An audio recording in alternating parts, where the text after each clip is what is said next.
we are going to talk about why measuring general intelligence is about to get a lot more fun. But before we do, I want to take a look at a few demos here. So I've loved the Claude Plays Pokemon situation that's come out here. There's something about the little embodied agent from our childhood playing on the Game Boy and seeing it think and navigate just like I did a little while ago. Well, then OpenAI got into the game as well. And I don't know if you've heard, but Gemini beat Pokemon a couple weeks ago. My favorite part was seeing the little robots with AGI on top of their head bounce up and down. That must mean that we have AGI, right? Well, not quite, because it's getting stuck in the same spot for 3 days straight. It's getting stuck in loops, it's picking the wrong actions. There is a ton of Pokemon training data within Claude itself. And not only that, the scaffolding was very overfit to the model.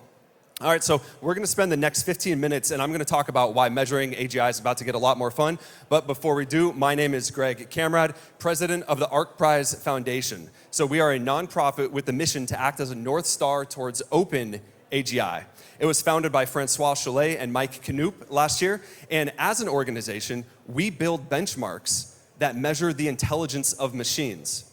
So last December, we were invited by OpenAI to join them on their live stream to announce or co-announce the results of their O3 model. This was the O3 preview model on our first benchmark, ARC AGI 1. Now, there's a lot of benchmark making organizations out there, but we take a very opinionated approach as to how to do it. And the way we do that is we use humans as the target. You may be asking, well, why do you do that? Well, because humans are our only proof point of general intelligence that we have out there. So we use that existence proof as our baseline for it. And the sweet spot of tasks that we like to identify as a benchmark is what can humans do, but AI cannot yet do. Now, because if you can find a class of problems like that, that shows you, hey, there's something missing over in this direction of problems, and that helps guide research. Because then you can say this class of intelligence or this types of problems, you need to go research and figure out, well, what's the missing gap between these things here? Now, what's interesting is if we're going to compare human intelligence to artificial intelligence, well, you need to define intelligence. And what is intelligence, right? And there's two definitions that I like to call on. The first one is going to be by John McCarthy, and he says that AI is the science and engineering of making machines do tasks, this is the very important part, that they have never seen beforehand and they have not had the chance to prepare for beforehand. This is very important because if you've had the chance to prepare for beforehand, well, you can memorize a skill and then you can go and demonstrate that skill all you want. The second definition I like to call on is actually by Francois himself, and he said it beautifully within 3 words. He calls intelligence skill, acquisition, efficiency. So skill acquisition, this basically means, can you learn new things? And efficiency is, how efficiently can you learn new things? And if you look at intelligence this way, it's actually quite interesting. What this says here is it doesn't matter how well you do on the SAT. It doesn't matter how well you do on any one single test. What matters is your ability to actually learn something new and go and demonstrate that you've learned that thing. And that's actually what humans are very, very good at. We're very good at learning new things outside of our training data, which is little to none coming out of the womb. But then we can learn all these new things here. So Francois, along with this proposal that he made, with this definition, he also proposed a test as to how to actually measure skill acquisition efficiency. It's actually quite beautiful, and this is where ARC AGI's first benchmark came around. So here we have ARC AGI 1, and the whole point of the test is split into 2 parts. We want to see, can you learn a new skill? Over here on the left, we have the learn the skill portion. And so what we do is we show you a grid, and we show you an input and an output. And your goal as the test taker or the AI is to understand what is the transformation that goes from the input to the output. So here we have a blue line that's extending out of the top of the pyramid, and then at the bottom, another green line extending out of the top of the pyramid. Now, here's the important part. You just learned a mini skill. Now, I'm going to ask you, can you demonstrate that skill? And the way you do that is you go and you fill in the other side of the rectangle that says, yes, I've learned the transformation, I've learned this skill. Congratulations. You just learned something new in a scope domain, and you've just demonstrated that you do it. So we ask AI to do the exact same thing here, right? But the important part is that this skill of extending the line from the top of the pyramid, this is the only task that we will ask that skill to be demonstrated on. Because if you've already learned that skill, I don't care if you show me how many times you've done that. I want to see if you can measure new skills. So in our ARC AGI 2 data set, our second generation, we have over 1,000 tasks, and each one has its own unique novel skill that's required for it. So it's many different types of transformations here. So 1,000 tasks, 1,000 skills. Meaning that we're going to ask you, can you go and learn these 1,000 little mini skills and go demonstrate that you have actually done them? Because this is the important part. If you can demonstrate you can learn a novel rule, then you've demonstrated that you have a non-zero level of fluid intelligence. Now, yes, this is still a scope domain, but again, we're dealing with AI here that has traditionally not shown generalization in the past. So of course, if we're going to claim that this is easy for humans, hard for AI, what we need to do is we need to go test a bunch of people. So one of the activities that we do as a nonprofit is we go collect first-party data. We went over to San Diego, we tested 400 people, and we saw how quickly can you solve these tasks, and can you do it? And what's really great is that with all this data, we only included tasks in ARC AGI 2 that multiple people could do. So we have the first-party data that says, yes, humans can do this, and by the way, the top score on ARC AGI 2 is about, I think it's about 8% from the leading model right now. So 100% of tasks has been solved by human, and I think it's O3 high, or maybe it's O3 Pro high, gets 8% on the benchmark right now. Now, if we look at ARC AGI in its current form, it's a very good tool that forces the model to learn in a single turn. And what I mean by that is you have all the information presented in front of you right now. You have everything you need in order to solve the problem. You don't need to interact with this at all. However, there are key pieces of human-like intelligence that are out of scope for a single turn or a static benchmark like this. And specifically, we're not measuring the ability of how humans act and learn over time. Or we're not understanding how a system or a human acts and behaves in an open-ended environment. That is still out of scope for a static benchmark. Right? And actually, Rich Sutton, he just came out with a recent paper here. It's called Welcome to the Era of Experience. And what he argued for is we need agents to be able to make their own training data, to explore the world themselves. And he says if we want real-world capabilities from agents, what we need is three things. We need agents that can engage with the world, they can collect their own observational data, and they can use that data to iteratively refine their understanding of the world and their own goals. All right, so now we've set up the problem here. Now, as a benchmark creator, what we need to do is if we want to incentivize research towards this direction, we need to come up with a benchmark that is able to highlight this gap in the interactive way, right? And this is just not something we're going to be able to get from static benchmarks. What we need is interactive reasoning benchmarks. So an interactive reasoning benchmark is a controlled environment that forces an agent to perceive, decide, and act across a multi-turn scenario. Think of it as a long horizon task where you have planning, you have exploration, right? I'll go as far as to say that AGI will be declared and measured with an interactive benchmark. It will not be from a static benchmark. That's kind of a wild statement to declare and to go from there. But so if this is our goal and this is what we want to make, there's an open-ended question as to what is the medium in which we do this? And it turns out that actually games provide a great understanding for these interactions. Games strike a unique balance between clear rules, goals, and feedback, but still requiring the agent to engage in complex planning, learning, and abstraction. So it makes it a really great environment for us to test how these intelligent systems, whether it be humans or whether it be AI, make decisions under uncertainty here. Now, I know what you may be saying, hey Greg, didn't we do this like 10 years ago? Didn't we go through our Atari phase already? Well, yes, but there was actually quite a few issues with what was going on with Atari. They had extremely dense rewards, and so for every action you had, you almost got immediate feedback on how you were doing with that. There is so much training data online itself. There is irregular reporting, meaning everybody kind of reported their own way on how they did on subsets of Atari. There is unlimited sampling, so you might as well start the brute force conversation. And one of my biggest gripes is that there is no hidden test set. All these Atari games have been online for years and years at this point. And if we get even further from here, all the developers had played Atari at the first place. So how much developer intelligence did they put into their own systems at that point? That's an open question.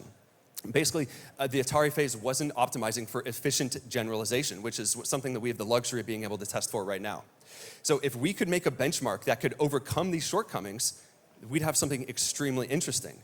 Now, for a visual example, we know that AI can beat one game. We've seen this. It's gotten superhuman at chess. It's gotten superhuman at Go. That's a solved problem, is getting very good at one kind of domain. Well, we know that AI has gotten okay at 50 known games. This is what we saw with Atari. You know, there's a lot of games out there, Agent 57 and Muse Zero here. But what if we created a benchmark where we made AI successfully intuit a goal, a strategy, and execute a long-running plan in 100 novel environments that neither the AI has ever seen beforehand or the developer has ever seen beforehand? These environments would be impossible to prepare for beforehand. So it truly tested whether or not the model was learning on the fly or just repeating its memorization. If we had this, then we could make the strongest capabilities assertion that we've ever been able to make about the generalization of a specific model. And I'm excited to say that this is actually exactly what ARC Prize is going to go build. This is going to be our 3rd generation benchmark here, and it's called ARC AGI 3. It's going to be the first interactive reasoning benchmark that measures the generalization and intelligence of systems. This is going to be well maintained for, and we are going to properly facilitate it and maintain all the testing and care that a benchmark needs for this. So I want to talk about what makes this unique, starting off with my favorite one. We're going to have 100 different novel environments, and it's going to be split between a public test set, or public train set. This is where developers and AI can get used to the format of the games. But then all scores and all performance will be on a private evaluation set. So when you do this, there's going to be no internet allowed, and the only feedback you're going to get about how your AI did is the score, about how you did it. You know nothing about the games.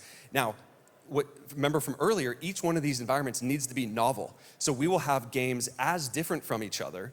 Now, we're not going to literally use these, but as different as Connect 4 to Pac-Man to Pokemon to Memory to Simon to all those. So think of it as a wide spread of game mechanics.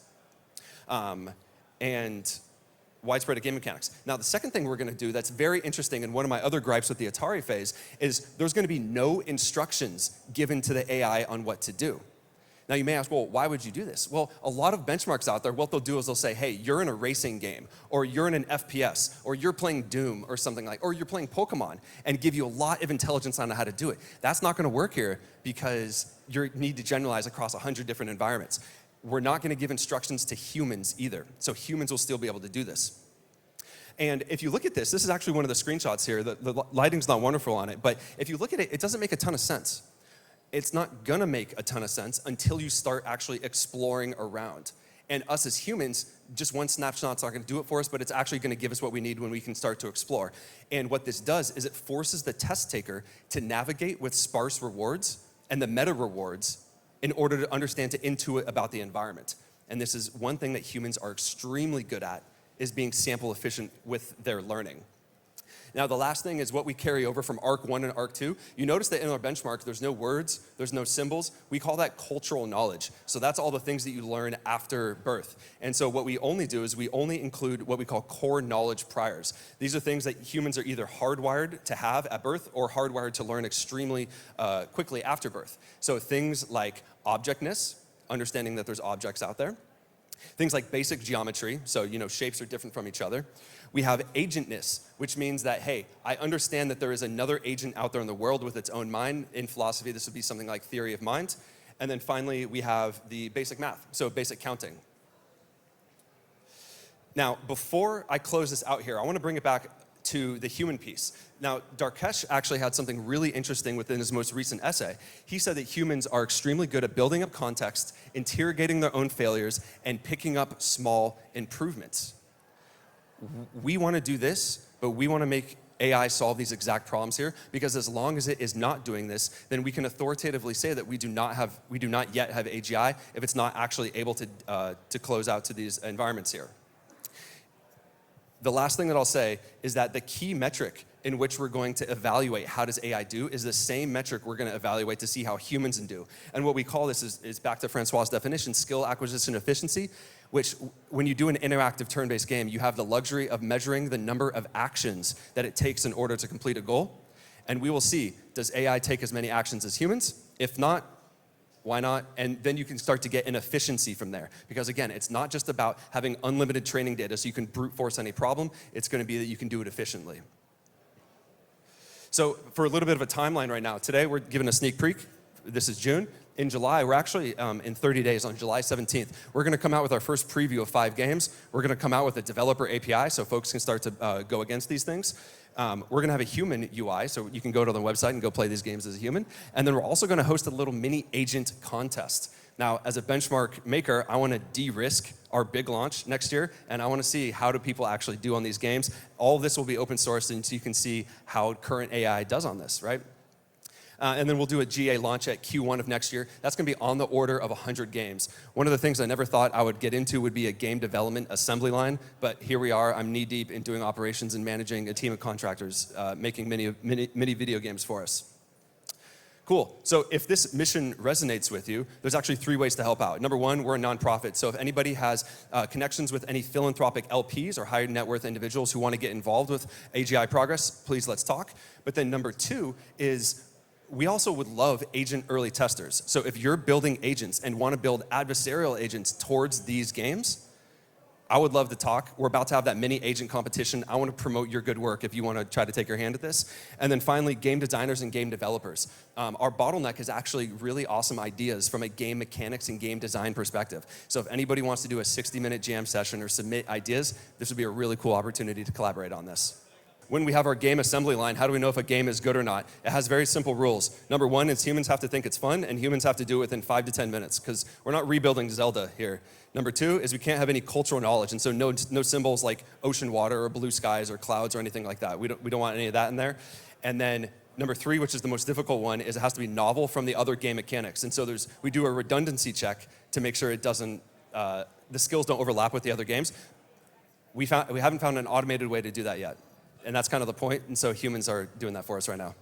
When you're looking at games as sort of a medium for evaluating intelligence, kind of coming back to what you said about an open-scoped environment, humans navigating through an environment, how do you factor in the fact that like our DNA gave us a dopamine feedback loop that makes us actually want to do things? Whether or not we fully understand why we're doing something, I think is unclear, but at least when you look at an AI, it doesn't really have a point for doing things, even if it's actually really good at doing certain types of things. So like, what does that bridge look like in the progress to AGI?